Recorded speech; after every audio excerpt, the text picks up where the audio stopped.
Bismillah bihamdih. Assalamualaikum warahmatullahi ta'ala wabarakatuh.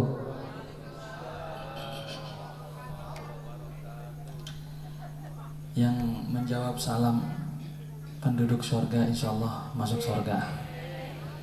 Assalamualaikum warahmatullahi ta'ala wabarakatuh.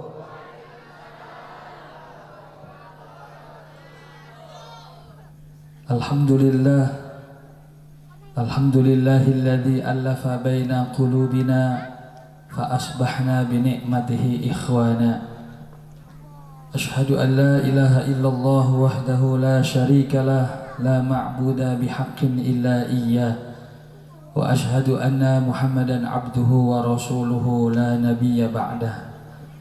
Allahumma salli wa sallim wa barik ala sayyidina wa habibina wa syafi'ina wa maulana Muhammad sallallahu alaihi wasallam ibni Abdillah wa ala alihi wa ashabihi wa mawalah.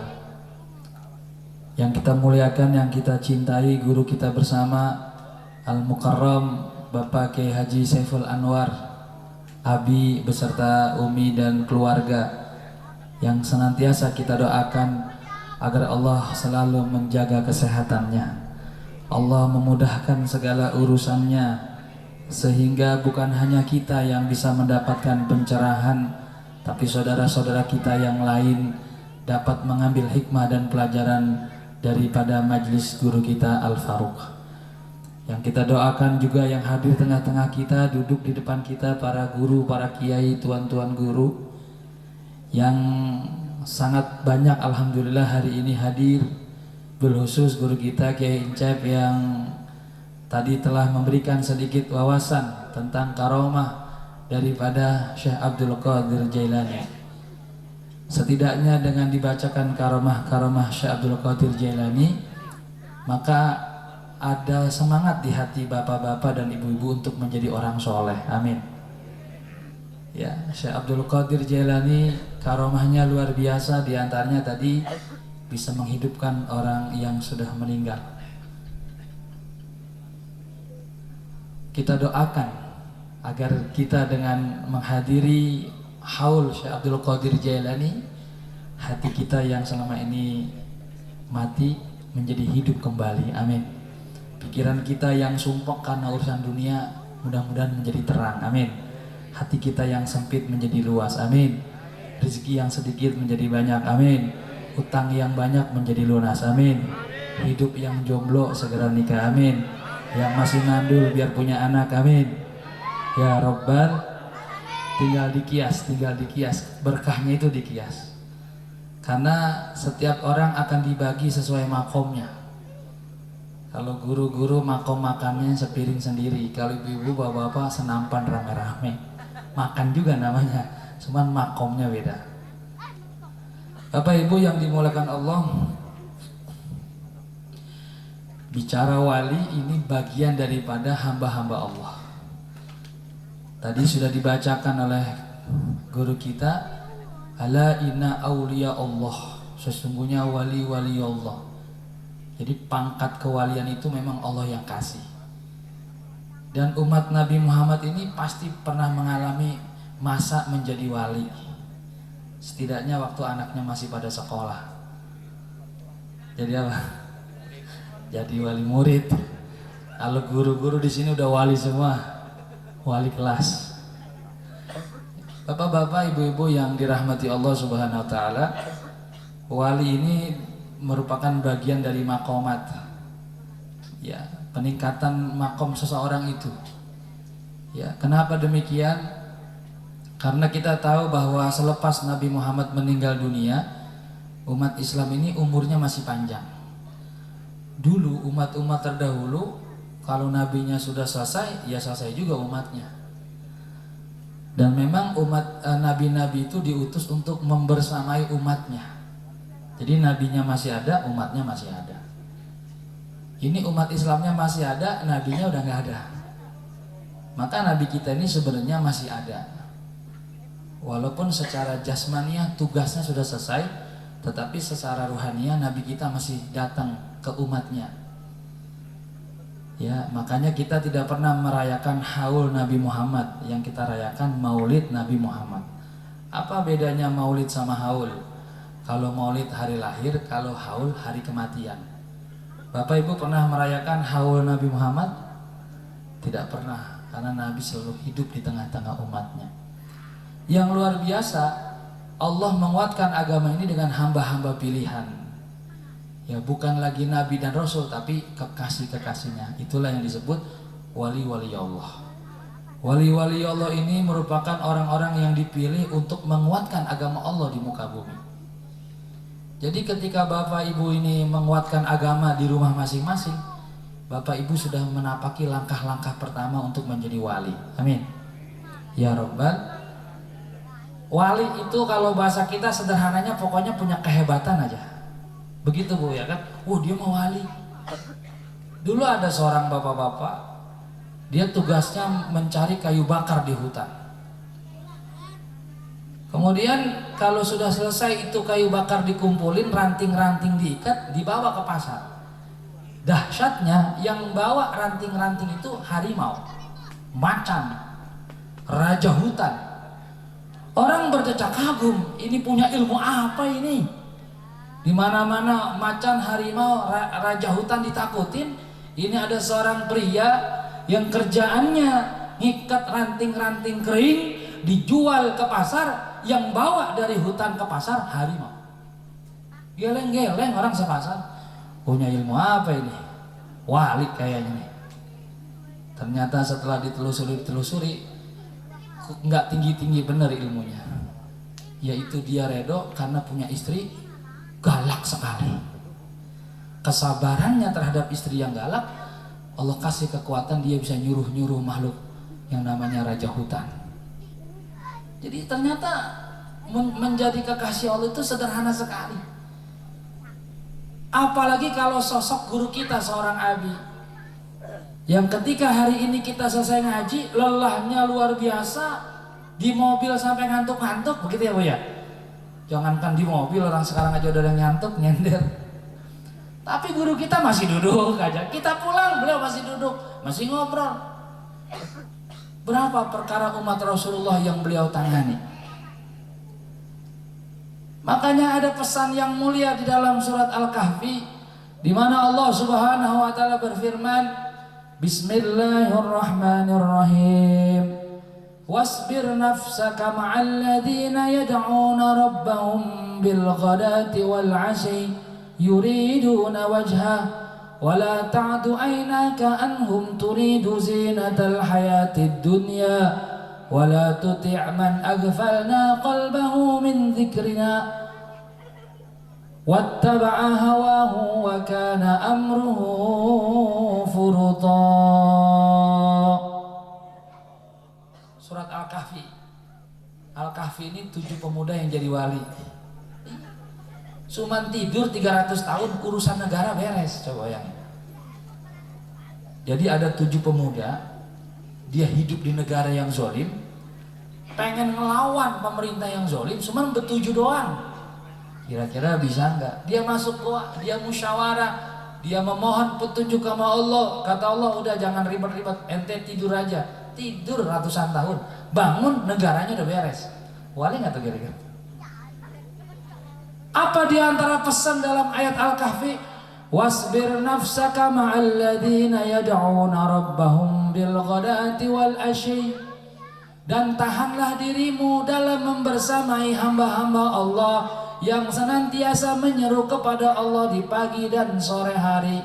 Yuriduna wajhah. Mereka hidup hanya mencari ridha Allah. Pesan Al-Kahfi banyak bertahan, membersamai orang-orang yang soleh, yang dengan kasat mata mereka pagi, siang, sore, malam hanya ke Allah aja, hanya ke Allah. Sabar bersama mereka. Enggak terpengaruh sama politik, enggak terpengaruh sama begini begitu, fokus saja fokus. Bapak Ibu, di kampung kita, di lingkungan kita ada orang-orang begitu. Pokoknya mau bagaimana kek, yang penting jam 4 dia nyalain lampu masjid.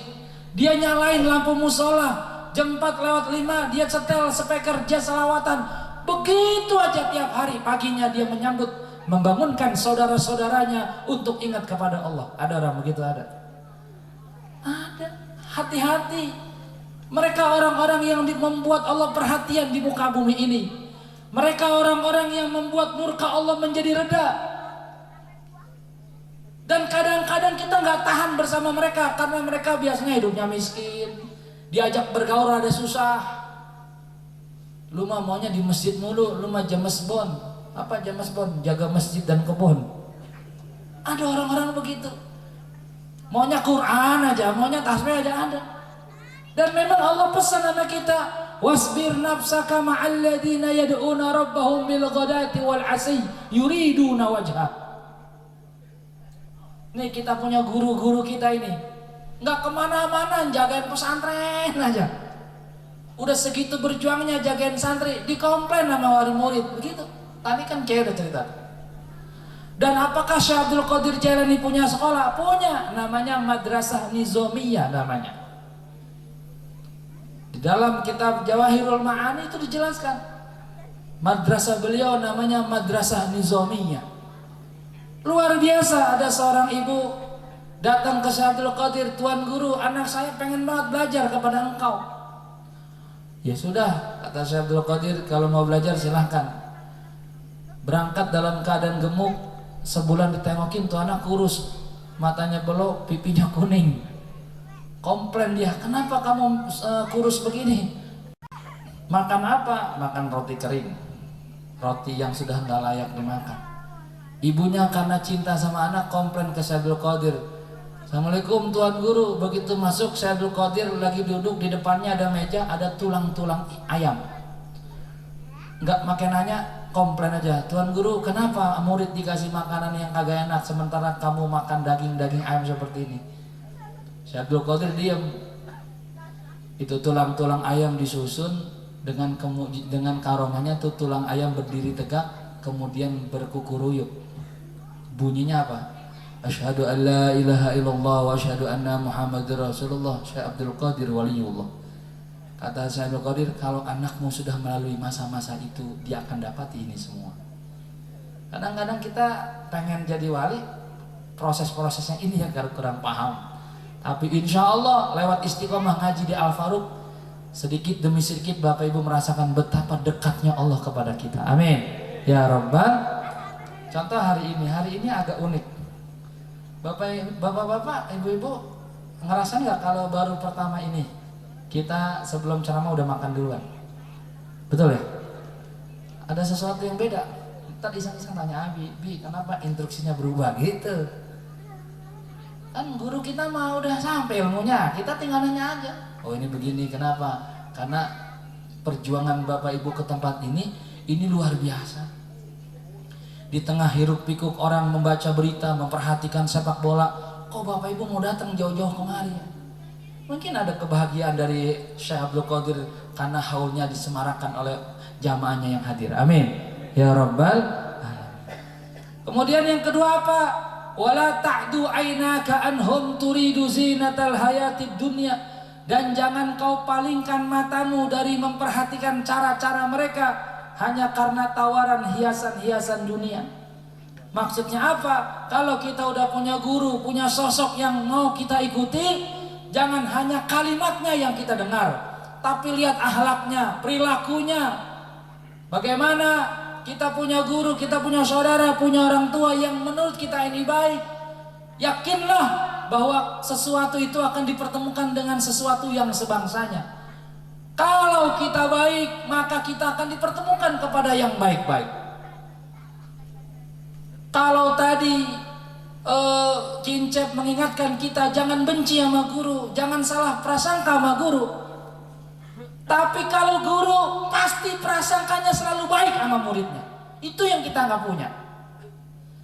Kalau kita sama guru kadang-kadang punya prasangka yang salah. Tapi orang soleh sama masyarakat umum pasti prasangkanya bagus-bagus. Prasangka yang baik dari seorang yang mulia menjadi doa yang mustajab. Bu, mau nggak jadi wali hanya karena diprasangka baik oleh seorang yang soleh. Ini kan malam nih, jadi kita bicaranya karomah-karomah wali aja. Dulu ada sekelompok apa? Penyamun, perampok. Sekelompok perampok yang udah habis kampung-kampung dirampok. Akhirnya mereka rapat dan mereka akan mencapai satu desa untuk dirampok dengan target perjalanan menginap satu malam. Begitu dia berjalan, betul memasuki malam, dia pengen beristirahat. Tiba-tiba rombongan perampok melihat ada satu majelis, ada satu pesantren. Maka pimpinan rampok bilang, lu diam-diam aja, pokoknya kita numpang nginep. Lalu si biang perampok ini permisi sama Pak Kiainya, dan dengan bahasa yang sangat luar biasa bagusnya dia bilang, Pak Kiai, saya izin mau nginep. Oh iya, ini rombongan dari mana? Saya rombongan musafir. Ada keperluan apa musafir? Pengen jihad. Pengen jihad. Mau ngerampok, nyebutnya apa? Jihad. Akhirnya apa? Diterima oleh Pak Kiai. Santri-santrinya disuruh masak air, disuruh masak nasi, dikasih makan. Setelah kenyang diajak sholat. Ya namanya perampok udah dikasih makan, sholat juga dia. Begitu murid-muridnya pada istirahat, malam pun mendatang, gelap semakin sunyi, dia pada ketawa-ketawa. Maksudnya dia berhasil ngeprank satu pesantren. Besoknya sholat subuh, dia sholat subuh dibangunkan, dan begitu akan pamit, kiainya dengan hati yang tulus berkata kepada santrinya, anak-anakku, doakanlah tamu-tamu kita ini yang segera akan meninggalkan pesantren kita untuk jihad. Mudah-mudahan jihadnya dimenangkan oleh Allah. Amin. Mau ngerampok didoain. Keren gak tuh? Akhirnya dia jalan ke satu desa yang sudah ditargetkan dan luar biasa. Itu desa yang mau dirampok. Penghuni-penghuninya lagi pada pergi keluar semua. Jadi dia jihadnya gak ada perlawanan. Dikuras itu semua harta satu desa. Tidak ada perlawanan. Setelah selesai, dia menikmati sebahagiannya, maka dia pulang dan kembali melewati pesantren tadi, memasuki malam lagi. Maka dia ngomong, Pak Kiai, saya mau numpang nginep. Oh, alhamdulillah, bagaimana jihadnya? Berhasil? Berhasil. Bapak Ibu yang dirahmati Allah, malam itu pun seperti kemarin malam. Mereka dijamu, dikasih makan dan istirahat. Tiba-tiba ada sesuatu yang aneh. Pimpinan rampok merasa ada yang aneh di pesantren. Apa yang aneh? Ditanyalah salah satu santri yang bolak-balik, dek sini dek. Kenapa Pak? Perasaan saya tuh kemarin malam waktu saya kemari, saya ngelihat ada satu santri yang duduk di kursi roda. Kok malam ini nggak ada dia? Oh, itu anaknya Kiai, anaknya Pak Kiai. Lumpuh bertahun-tahun belum sembuh. Oh, terus mana orangnya? Tuh lagi jalan. Lah kok sembuh? Itu dia. Kiai saya bilang, anak-anak, besok pagi ketika tamu-tamu kita sedang wudhu, untuk sholat subuh tadangin air wudhunya. Mereka orang-orang yang akan berjihad, pasti air wudhunya membawa karomah. Setelah airnya dikumpulin, basuh anakku dengan air wudhu daripada mujahid-mujahid ini. Dengan izin Allah sembuh itu anak santri. Ini si perampok yang niatnya jahat, yang senang membuli dan mempermainkan kiai, tapi justru diprasangkakan baik oleh kiai lantaran pengen jihad. Nangis malam itu juga.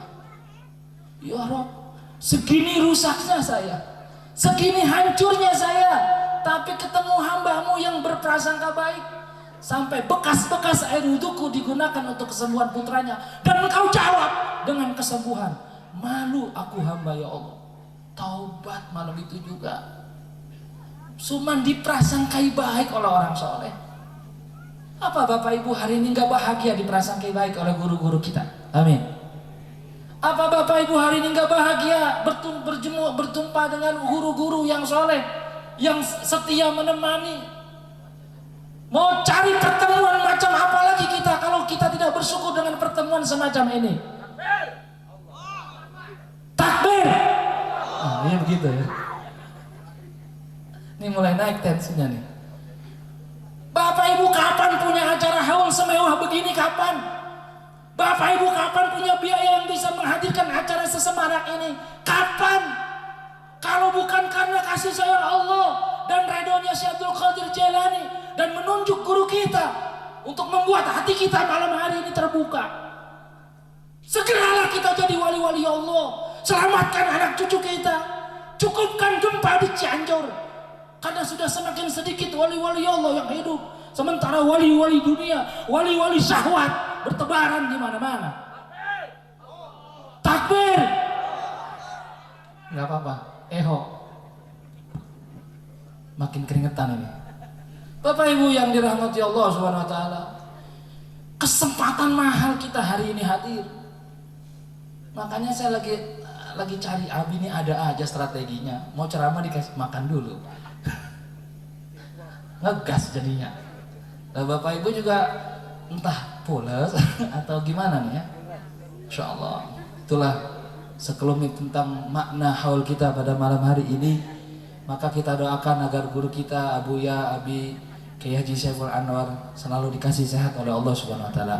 Wabillahi taufiq wal hidayah. Wassalamualaikum warahmatullahi taala wabarakatuh.